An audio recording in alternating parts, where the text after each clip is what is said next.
let's move on to the top pitcher that's coming over this offseason. That is Tatsuya Imai. And if you're looking up that name, the last name is spelled Imai.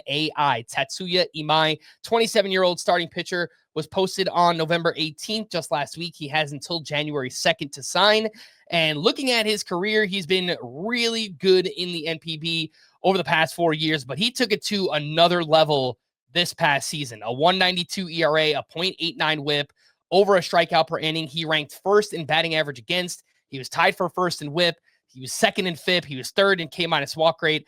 From a macro level, how good is Tatsuya Imai? How does he compare to some of the other Japanese pitchers that have come over in recent years, the Yoshinobu Yamamotos or Shota Imanaga, Kodai Sengas of the world?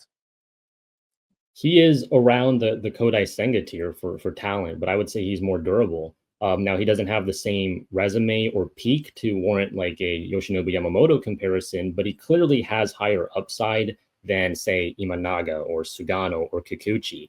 And as you mentioned, he took it to a whole new level with a career year in 2025. Honestly, for him to have an 0.89 whip, given his command problems early in his career, almost unthinkable before. He's made really big strides in his game. His hit prevention was just absolutely elite. And when it comes to how Imai profiles in MLB with this free agent class, like he's right up there with Dylan Cease and Framber Valdez, I think, is one of the top 3 free agent pitchers. So I'm not sure, I should have asked you this before. I'm not sure if you follow Major League Baseball just closely enough, like on a daily level or over the past couple of years, but would you said he's in that mix with those guys. Would you rank him as the top free agent pitcher this offseason? Would you rank him ahead of like a Framber Valdez or Dylan Cease? I believe I would. I think it comes down to if you take the higher ceiling or the higher floor. Now, a guy like Valdez, who's proven to be so reliable with his command and soft contact, like you probably like the safety of that. But in terms of strikeout upside, in terms of this guy can develop into a number 2 or the ace of your staff, a guy that you really want to give the ball to in the postseason, I think Imai is probably the number 1 option right now. All right, what can you tell us about his pitch mix and pitch characteristics? It looks like he sits 95 miles per hour with the fastball, pretty diverse pitch mix. And I've heard the great Eno Saris mention that Imai pitches from a lower arm slot, kind of has this, Joe Ryan release point. It's very Joe Ryan-esque, except he throws harder than Joe Ryan. So, I feel like when everyone heard that, it was like at First Pitch Arizona a couple weeks ago, this fantasy baseball conference, like Eno was kind of raving about Tatsuya Imai. When you hear Joe Ryan with more velocity, your ears kind of perk up, although I guess Imai probably doesn't have the same level of control that someone that like Joe Ryan does. But what can you tell us about his pitch mix and some of those characteristics? Yeah, and the interesting thing about his fastball is that in MPV, against, say, the bottom of the order, he was lowering that velo down to like 91, 92 because he knew that he didn't really need to throw hard to get outs there. But in high leverage situations with runners in scoring position, he was topping out at 98, 99 pretty regularly. So he does have that in him. I'm sure he's not going to be really below 95 in MLB. He's going to have shorter outings. In Japan, it's very common for a guy to go a complete game. So he's trying to kind of pace himself for 125 pitches on a 6-man rotation once a week.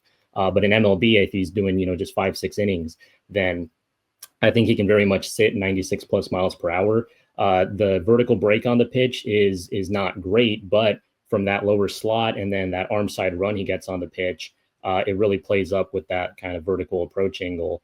And then it pairs super well with this unique short kind of reverse gyro slider that he has, which is something that he purposely kind of pitch designed and tweaked a few years ago. It used to have more sweep to it, but he's made this adjustment because he believes that it tunnels better with his fastball. And you can see that in the numbers. I mean, he had a 53% whiff rate on that pitch against righties, a 40% called strike plus whiff rate. So just a truly elite pitch against same-handed hitters. And in fact, against righties, he is 93% fastball slider. So he basically is just those 2 pitches against righties.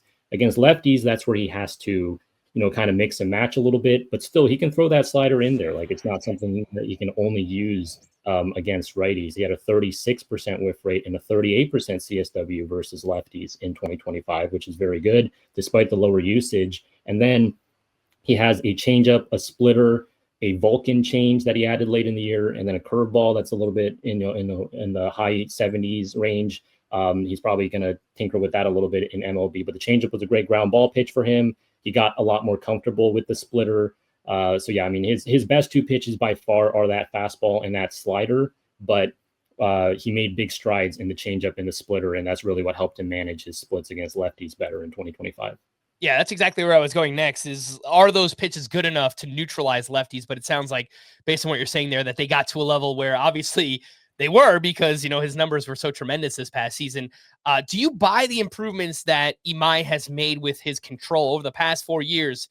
He's dropped his walk rate from 13.8%, which is, I mean, that is untenable basically as a starting pitcher, to 11.4%, 9.8%, and then a career best 7% walk rate in 2025. That feels like something that, if it does regress at all heading into the majors, that could cause some pretty major problems for him.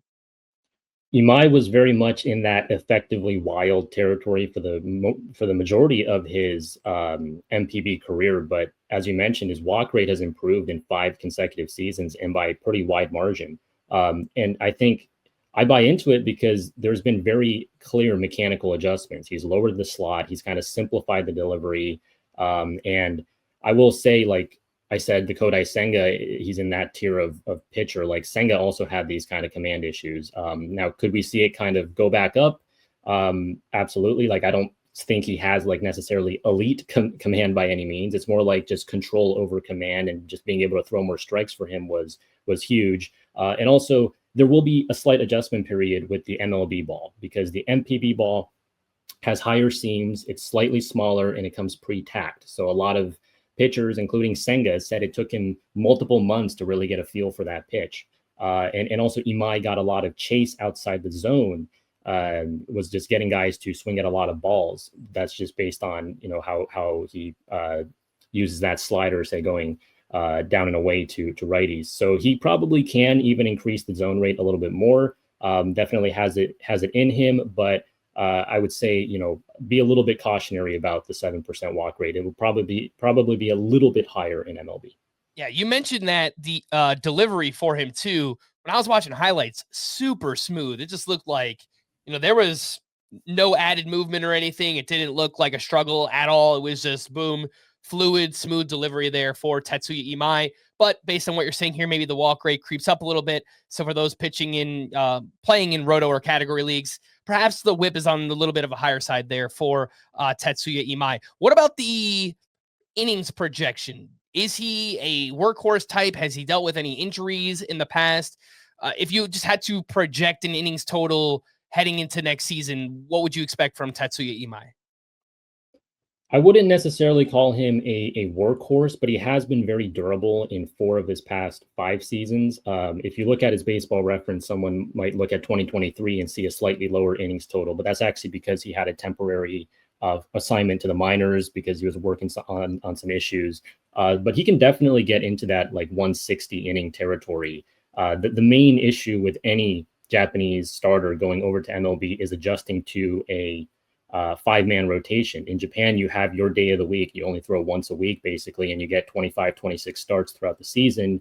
Now, a team like the Dodgers has kind of solved this by just basically doing a 6-man of their own. But if Imai is going to be asked to pitch on a 5-man, then you might have to skip him a start every now and then just to make sure that he's not getting overly fatigued.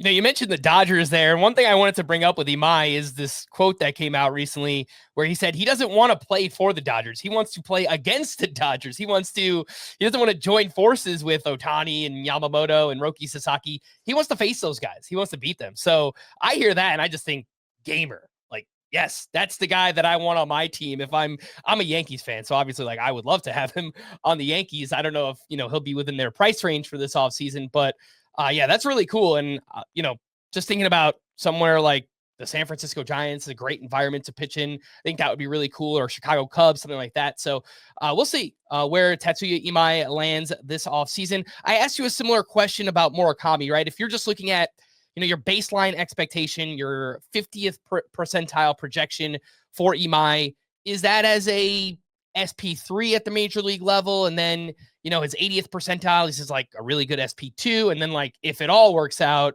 pie in the sky is, he's an SP1 at the major league level. Absolutely. And I mentioned this when talking about him in comparison to like a Valdez, but Imai is definitely more of the high ceiling with a slightly lower floor. And we've seen this at times with Senga, right? Guys that have these kind of command issues can obviously run into weeks where he just doesn't have it. But I think if you enter the season with him as your SP3, you feel really good. You feel pretty okay if he's your SP2. And then he has ace upside for sure. Maybe not immediately in 2026, but definitely down the line, this guy could develop into an ace. He's only going to be entering his age 28 season. And yeah, especially if he continues this trend of, improving the command and the secondaries, the splits to lefties, then Imai is just a super exciting talent. And the market is picking up steam as well. I mean, his overall average draft position so far is 237 over at the NFBC. But over the past week, it's up to 179. So I think partially people hearing, Saris talk glowingly about Tatsuya Imai, hearing people like you talk about him, probably getting them more excited as well. And I think once we see him sign too, if it winds up being in a really good park with a good defense behind him, if he goes to San Fran or Chicago, I think that number could probably go up even higher there for Tatsuya Imai.